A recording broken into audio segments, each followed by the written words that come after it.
I've seen a lot of people saying, you saved him from the Dominican and then you had to save him from Air Transat as well. Quite literally, the voyage almost killed him. And they called me downstairs and the custom woman ripped open his crate and had him with a bowl of water in front of him. And he was soaking wet in his own pee. And they could have definitely been more empathetic. Okay.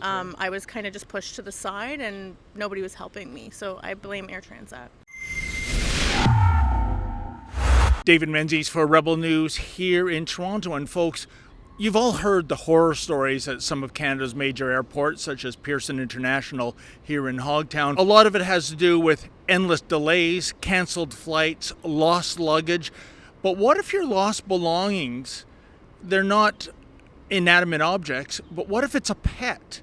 And I'm here with Jenna Butts. She was recently in the Dominican Republic, fell in love with an adorable stray dog, decided to bring him back to Canada for a better life.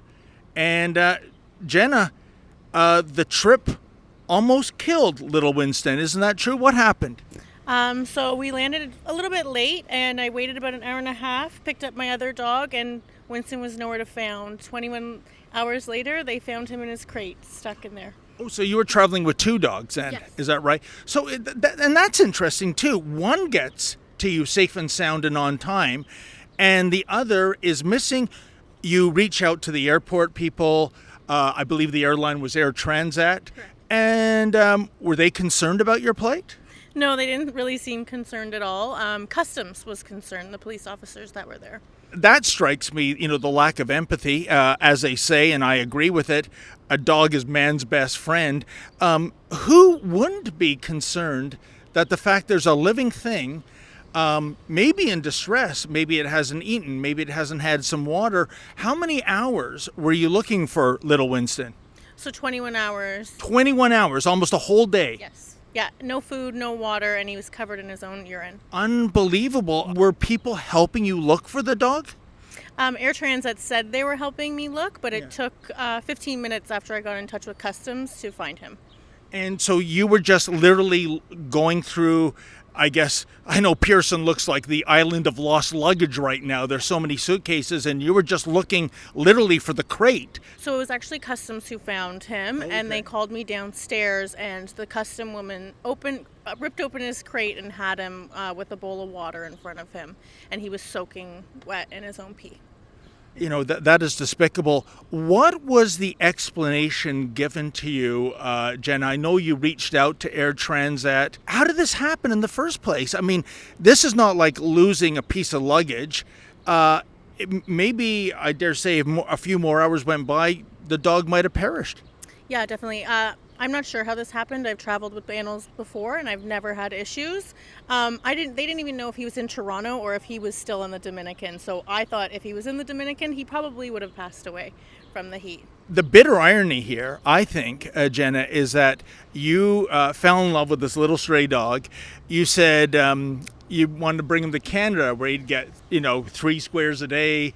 He'd live in a loving environment, not, be at the mercy of the streets. And quite literally, the voyage almost killed him. Yeah, so I've seen a lot of people saying, you saved him from the Dominican and then you had to save him from Air Transat as well. What do you make of what's going on at our airports, Jenna? How would you describe Pearson Airport these days? It was kind of a ghost town, actually, and just covered in suitcases. So it was hard to find anybody working, baggage people. The only people there were customs people. So my advice would be do not travel with your animals right now. I think that's good advice. And I know travel consultants, they're saying this is the new normal until at least October, that nothing is going to improve in terms of the cancellations, the delays, the hellacious lineups. When it comes to blaming people for this state of affairs, Jenna, who do you point the finger at? Definitely the airline. I feel like they could have done more and they could have definitely been more empathetic. Okay. I was kind of just pushed to the side and nobody was helping me. So I blame Air Transat. Of course, with the ArriveCan app, so many people are demanding the government get rid of it. The Trudeau Liberals are saying no can do.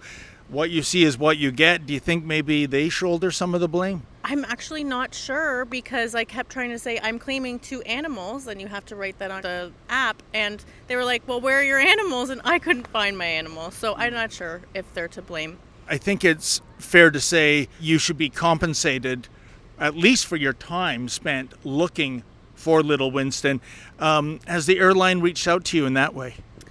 So they reached out to me, but they only offered to compensate me, refund his flight. So not refund my dog's flight or my flight, my parking and my gas back and forth to the airport. $360 each. Eventually, the CEO of Air Transat reached out to you. What did he say to you? They offered me a small token of compensation in the form of a gift card. And no dollar amount on that gift card? No, nothing. And at least he apologized. Yes, he apologized, but I thought it was a little bit insulting, the offer of a gift card. Nobody reached out to me until the news started catching the story. What about little Winston now? Has he made a recovery? He looks healthy. He's got a nice coat. He's doing amazing, and I'm so proud that he can walk on a leash now. That's something he didn't do before. Oh, of course, being a stray dog in the Dominican. Yeah, he's doing great with his new family. I'm really happy. What is it like flying in Canada these days, Winston? Rough. Well, there you go, folks. Like I said, traveling out of Canada right now, and it looks like for the next several months, it is a hellacious experience. I don't think it has to be that way. They can say they're understaffed. They can say there's a surge, which isn't true when you look at the numbers pre-COVID. But I think what Jen said is correct. If you have anything that's living, that's going in a crate, you're probably rolling the dice in terms of whether or not that animal is going to get there in one piece. Thankfully, this one had a happy ending. For Rebel News, I'm David the Menzoid Menzies. Hey folks, check out the newest arrival to the Rebel News store. Yes, F is for Fidel and F is for father. I mean, could it be?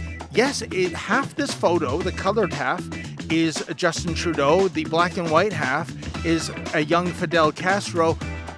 Wait now, or is it vice versa? It's so confusing. I'm a huge Forensic Files fan. Wouldn't it be great if we could have a piece of Justin's DNA and a piece of Fidel's DNA and put the rumor to bed once and for all? But in the meantime, we'll just have to walk around wearing this shirt, hinting at a great Canadian conspiracy. Or is it? In any event, if you want to get this shirt, folks, go to the Rebel News store and check this out. Type in our new discount code, that's SUMMER, SUMMER, and if you buy 2 unisex t-shirts, you get an additional one for free. What a deal. Like I said, Justin Trudeau, Fidel Castro. As they used to say on the ABC detergent ads, can you tell the difference? I can't tell the difference.